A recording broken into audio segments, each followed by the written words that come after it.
Hi everybody, good evening everyone, bonsoir à tous, Mbotena Bino.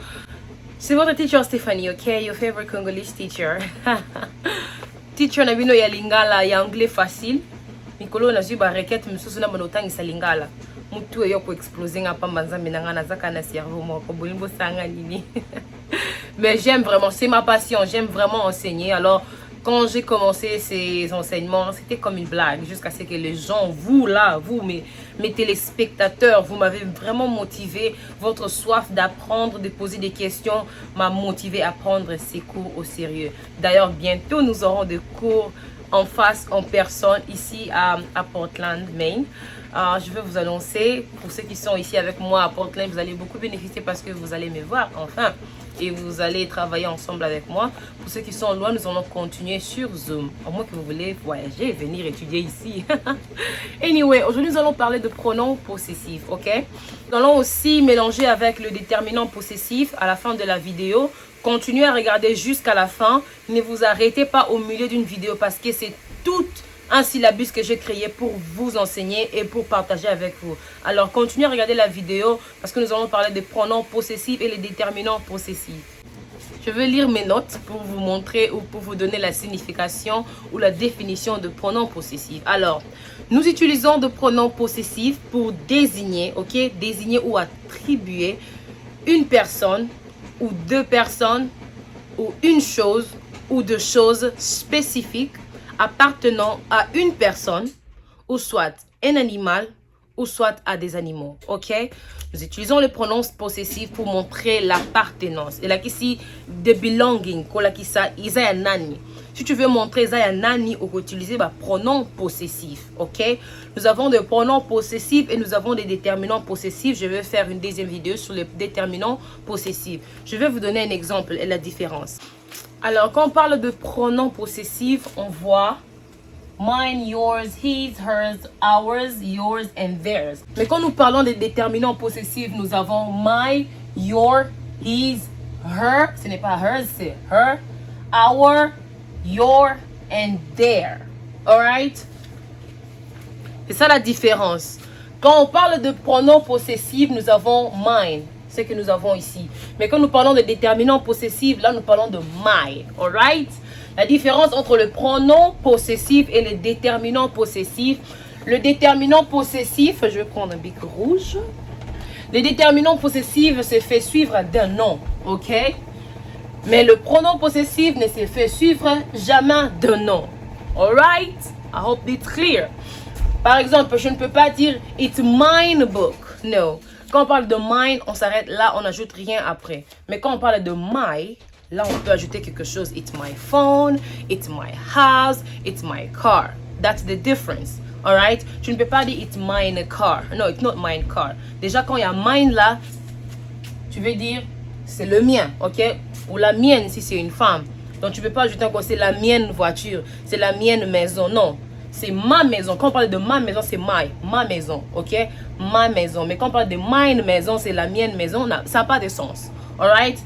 Différencier le déterminant possessif et le pronom possessif pour une meilleure façon de parler l'anglais. Exemple pour la meilleure compréhension, nous avons it's my wife, ok? My veut dire ma femme, ok?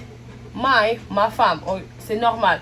Ça, c'est un déterminant possessif. Remember, le déterminant possessif se fait suivre d'un nom. Parce que quand je dis it's my, j'enlève wife. Ça n'a pas un sens. It's my what. Il doit toujours avoir un objet après un pronom possessif.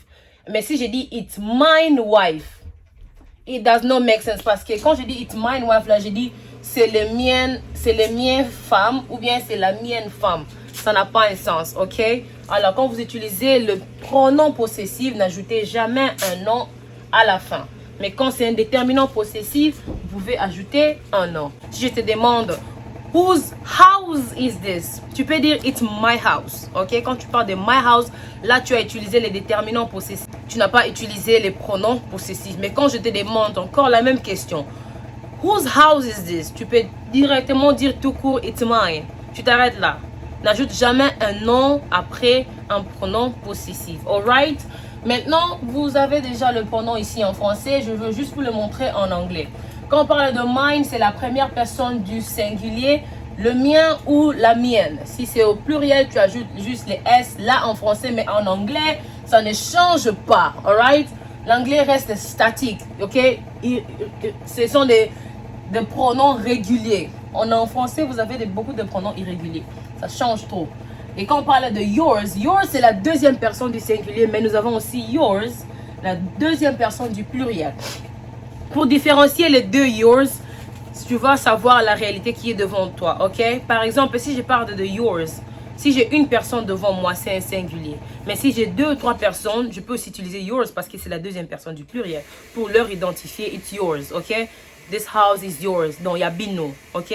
Mais si je parle this house is yours à une personne, il y a yo, yo, it's yours, alright? That's the difference between yours and yours here. So, yours, c'est le tien ou la tienne. Si c'est une femme, la tienne. Si c'est un homme, le tien.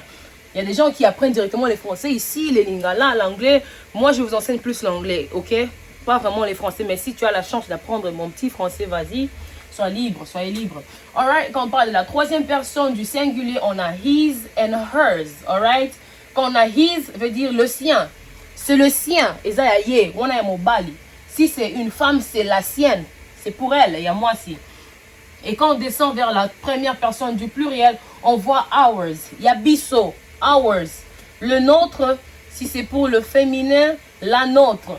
Ok, moi si na biso, c'est la nôtre. Ok, quand on parle de ours, c'est la nôtre. Ok, mais quand on parle de our wife, là c'est différent, c'est un déterminant possessif. Alright. Et la deuxième personne du pluriel, on parle de yours, c'est le vôtre ou la vôtre. Alright. Si c'est le pluriel, vous ajoutez le S à la fin. Et la troisième personne du pluriel, on va theirs, le leur ou la leur. Alright. S'il s'agit de pluriel, vous ajoutez juste le S. Mais en anglais, ça ne change pas, c'est régulier. Ce n'est pas irrégulier comme en français. Alors, révisez encore le tableau. Je vais répéter pour une bonne prononciation. Mine, ok? Mine, yours, his, hers, ours, yours, and theirs. Ok? L'anglais, c'est plus l'accent, la prononciation, l'accent. Theirs, alright? Don't forget that mine, c'est le mien, la mienne. Yours, c'est le tien, la tienne. His, c'est le sien, seulement pour le masculin. Hers, c'est la sienne, seulement pour le féminin. Alright? Si vous voyez, j'ai laissé ça ouvert parce que Ezakaka, il y a mon balina et moi aussi. Et quand on part chez ours, c'est le nom ours, ok? Le S en anglais, ça devient Z. Ours, alright? Ours, c'est le nôtre ou la nôtre. Yours, le Z, alright? Yours, c'est le vôtre ou la vôtre. Et quand on parle de theirs, les leurs ou la leur. Alright? Voici les pronoms possessifs pour montrer l'appartenance. Ce que l'ungo là que c'est que ça yo, on peut utiliser le pronom possessif oyo ou bien oh non là que sabino après déterminant possessif.